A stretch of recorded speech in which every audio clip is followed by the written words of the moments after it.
J'imagine que tu es forcément content du scénario. À la 70e, 65e minute, si on t'avait dit 3-1, j'imagine que tu aurais du mal à y croire comme nous. Oui, bien sûr, bien sûr. En fait, on avait demandé aux garçons de garder toujours la volonté et ils l'ont fait. Et on avait aussi insisté sur la confiance, sur le respect des consignes, mais aussi de la justesse technique. Et je pense qu'en deuxième mi-temps, on a pas mal corrigé ça, même s'il y a eu encore des déchets parfois, mais on a su vraiment revenir dans le match et concrétiser notre temps fort. Ouais, parce que ce match bascule. Alors il y a ce penalty, et puis derrière, on a l'impression qu'il y a un coup de génie, un truc qui fait tout basculer. T'es surpris, toi, de ce but d'Aurélien Plâtré? Non, non, Aurélien est un jeune joueur avec une très grosse qualité technique. J'ai même été surpris qu'en première mi-temps, il n'ose pas prendre le coup franc à l'entrée de surface. Alors, Noah aussi a une très bonne qualité de frappe, mais on connaît la qualité technique d'Aurélien. Et pour le coup, non, je ne suis pas surpris parce que c'est un garçon qui travaille beaucoup, qui est à l'écoute et qui, et au-delà du but marqué, à l'image de l'équipe, a su bien défendre et bien attaquer. On ressort comment d'un match comme ça? On savait ce soir que c'était un match, peut-être pas bascule, mais en tout cas important quand même dans la suite de la saison, dans la fin de l'année. Ben, on sort forcément satisfait du soir, mais on se dit qu'il reste beaucoup de matchs derrière. Donc voilà, il faut que les joueurs savourent, nous un petit peu également. Mais on a de nouveau un match qui vient devant nous à Clermont la semaine prochaine. Donc voilà, on doit récupérer, on doit être content de cette victoire, mais surtout pas s'enflammer et se dire que tous les points pris sont importants. Il y a quand même une forme de soulagement. Ça faisait 5 matchs que vous avez pu gagner en Ligue 2. Vous arrivez à gratter quelques points par-ci par-là, notamment à Dunkerque en fin de match. C'est Ouais, pas des victoires. Euh, ben, comment tu vois ça, toi? bien, oui, forcément, mais j'ai toujours dit que voilà, quand on fait 2-2 contre Guingamp et qu'on est mené 2-0, ça a une petite saveur. Quand on égalise à la dernière minute à Dunkerque, ça a une saveur, ça prouve des choses.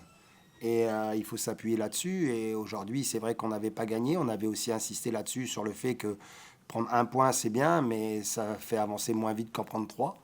Donc voilà, on avait aussi insisté sur le fait que il fallait bonifier nos deux matchs nuls à l'extérieur, celui à Annecy et celui à Dunkerque, en remportant le match d'aujourd'hui, et ça a été fait. T'as des explications à chaud sur la première période de ton équipe, on va dire jusqu'à la 60e minute, où bon, ça défendait, c'était généreux, mais c'était quand même brouillon dans le dernier geste. Vous n'avez pas non plus énormément d'occasions sur les actions construites.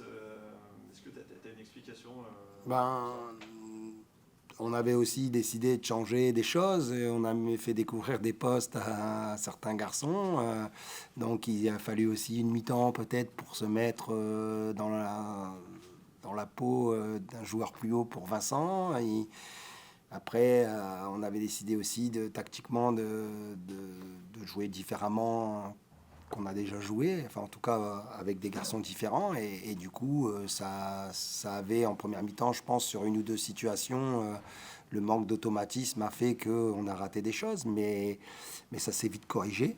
D'ailleurs, Vincent, je crois qu'il se procure un face-à-face, il marque un but, il a encore des choses à assimiler pour vraiment être dans le groupe, mais voilà, enfin pour vraiment être dans le groupe, pour vraiment être à son meilleur niveau, je pense. Mais en tout cas, on a vu des choses et dans la justesse technique, il ne faut pas oublier la rentrée des garçons qui ont amené aussi cette petite touche supplémentaire. Ce qui est un peu dommageable, c'est l'expulsion de Souleymane parce que c'est un jeune garçon. Voilà, il faut qu'il. J'avais noté aussi la gestion des émotions. Je pense que c'est jamais simple, mais c'est aussi un apprentissage. Alors ça n'excuse pas tout, mais faut vite passer au-dessus de l'apprentissage et dans l'évolution. Ce positionnement de Vincent Buret, alors, est-ce que tu peux nous expliquer un petit peu comment t'es venu l'idée? C'est quoi un peu tes intentions en faisant ça? Et puis est-ce que lui, déjà, il a souvent évolué au poste de. Parce que là, il est libre, il était Alors libre sur. oui, alors il a souvent évolué au poste de piston. On sait que c'est un très bon contre-attaquant. Et on savait aussi que cette équipe de Grenoble aimait avoir le ballon et contre laquelle il fallait harceler un peu plus haut. Et du coup, on s'était dit que en étant bien en place en bloc, on pourrait bénéficier de la qualité défensive de Julien, qui serait soulagé par un garçon devant lui qui défend bien et qui plus est peut se projeter. Donc voilà, c'était un choix du soir. Quand on évolue piston régulièrement, je pense qu'on est habitué à se positionner haut dans le terrain. Après, je pense c'est la première fois qu'il a autant de situations de but, autant de situations de but, mais bon, il en a concrétisé une et je pense qu'il aurait pu même faire un doublé ce soir. Enfin, le gardien a fait un super barré. Belle sortie. Sur une passe aussi d'Aurélien Plâtré. Ouais.